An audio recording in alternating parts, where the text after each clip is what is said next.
So, from the second chapter of the Qur'an, it's quite a long chapter, and it claims rather perplexing things, but provides insight into Islam.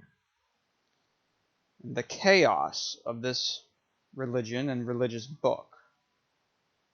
According to the Qur'an, it is a waste of time for Muslims to try to teach the Qur'an to non-Muslims, which is a rather profound statement if they believe the Qur'an is the truth. So what essentially this does is absolve Muslims from trying to teach their beliefs. So it seems. Call it a license to not care. Maybe. But I have found this book already to be a catastrophe, so let's add more to the insipidness. The Qur'an also seems to be pronouncing that if they claim to believe and think they believe it, it doesn't mean that they do believe. So how do you know if you are a Muslim? Or if you are a Muslim, does it even matter? You may not even be a believer, according to the Qur'an. It seems to conflate mischief with peace, and conflate wisdom with disbelief, and conflate believing with non-believing or disbelief. It's like a jumbled mess of nonsense, but then it gets worse. The Quran claims, "And if ye are in doubt concerning that which we reveal to our slave," which is attributed to Mohammad, "then produce a surah," or a chapter, "a surah of the like thereof, and call your witness beside Allah if ye are truthful." Easy. I can give an example, no problem. There is a famous cult originated in America that did this. Islam appears to be a cult. So here, early in the second chapter,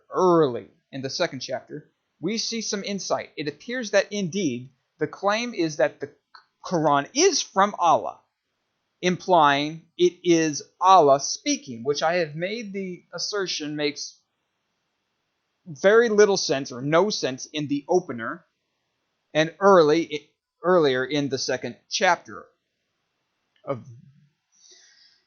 Also notice the "we" again and the "our."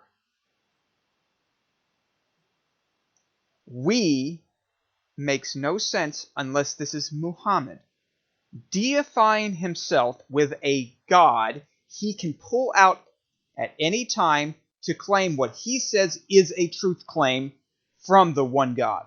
Allah becomes a sock puppet god that does the bidding of Muhammad or the ones who compiled the Quran for authoritative dominion over people. Submit. The Quran is insisting a blind obedience. You want to have peace? No, just obey. You think the beliefs are foolish? No, just obey. It is a dangerous and frightening claim because if Allah is not the true God, Islam is a tyranny. And so far, this Allah, in relation to what is in the Quran, how is it not subject to a human? So, subhuman, like a sock puppet. This is depressing and concerning because there are many people who take this book as spoken from God. I am seriously worried about the Muslims. They seem to be following a false God.